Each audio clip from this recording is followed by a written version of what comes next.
18वीं सदी का भारत ऊपर से चमकता हुआ साम्राज्य था, लेकिन भीतर से उसका ढांचा कमजोर हो चुका था। मुगल साम्राज्य नाम से विशाल था, पर उसकी शक्ति पहले जैसी नहीं रही थी। औरंगजेब की मृत्यु 1707 में हो चुकी थी और उसके बाद सत्ता संघर्ष, दरबारी षड्यंत्र, कमजोर बादशाहों और प्रांतीय शक्तियों के उभार ने साम्राज्य की नींव हिला दी थी। इसी दौर में उत्तर पश्चिम से एक ऐसा आक्रमण हुआ जिसने दिल्ली को खून और आग से भर दिया। यह आक्रमण फारस के शासक नादिर शाह का था। नादिर शाह एक असाधारण सैन्य प्रतिभा वाला शासक था। उसने फारस में सफ़वी सत्ता के पतन के बाद अपनी शक्ति स्थापित की और अफगानों व अन्य विरोधियों को हराकर एक मजबूत सेना खड़ी की।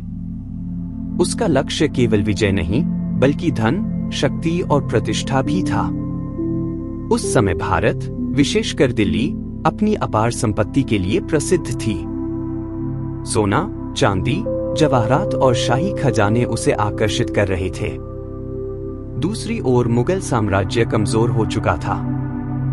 सम्राट मोहम्मद शाह शासन की तुलना में कला और विलास में अधिक रुचि रखते थे। प्रांतों के सूबेदार शक्तिशाली हो रहे थे और उत्तर पश्चिमी सीमाएं उपेक्षित थीं। 1738 से 39 में नादिर शाह ने भारत की ओर बढ़ना शुरू किया। उसने कंधार, काबुल और फिर पंजाब पर नियंत्रण किया। लाहौर लगभग बिना बड़े प्रतिरोध के उसके हाथ लग गया। इसके बाद मुगल सेना ने उसका सामना करने का निर्णय लिया और दोनों सेनाएं करनाल के मैदान में आमने सामने हुईं, जो दिल्ली से लगभग 110 किलोमीटर दूर था। 24 फरवरी 1739 को हुआ करनाल का युद्ध मुगल सैन्य कमजोरी का प्रतीक बन गया। मुगल सेना संख्या में बड़ी थी, लेकिन नेतृत्व बिखरा हुआ था और समन्वय की कमी थी।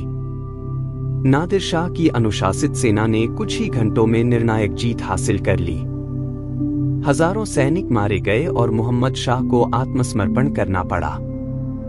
यह केवल सैन्य हार नहीं, प्रतिष्ठा की भी पराजय थी। करनाल की जीत के बाद नादिर शाह दिल्ली पहुंचा।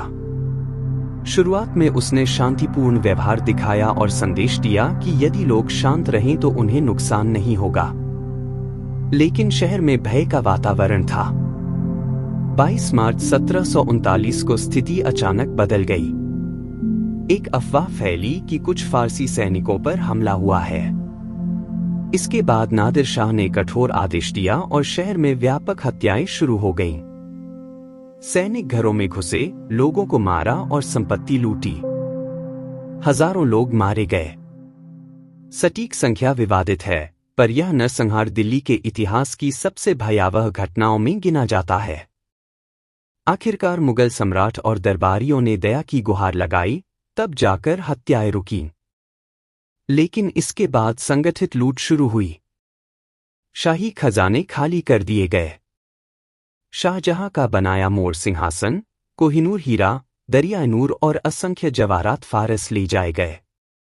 कहा जाता है कि इतनी संपत्ति मिली कि नादिर शाह ने अपने देश में कुछ समय तक कर माफ कर दिया। यह घटना मुगल प्रतिष्ठा के पतन का निर्णायक क्षण साबित हुई। प्रांतीय शक्तियों ने देख लिया कि केंद्र कमजोर है। मराठों, जाटों, सिखों और अन्य शक्तियों का प्रभाव बढ़ा।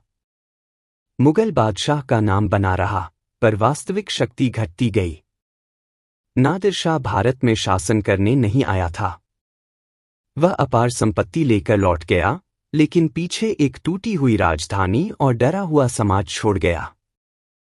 इतिहासकार मानते हैं कि 1739 का यह आक्रमण भारतीय उपमहाद्वीप के शक्ति संतुलन को बदल देने वाली घटना थी। इसने दिखा दिया कि आंतरिक कमजोरी बाहरी आक्रमण को आसान बना देती है।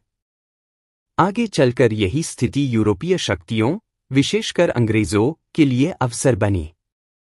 यह घटना केवल एक लूट नहीं, बल्कि एक चेतावनी थी कि किसी भी साम्राज्य की ताकत उसकी एकता, प्रशासन और सैन्य संगठन पर निर्भर करती है। दिल्ली ने उस समय केवल धन नहीं खोया, बल्कि अपनी अजेयता का विश्वास भी खो दिया। वीडियो पसंद आई हो तो लाइक जरूर करें, चैनल को सब्सक्राइब करें और बेल आइकन दबाना ना भूलें। धन्यवाद।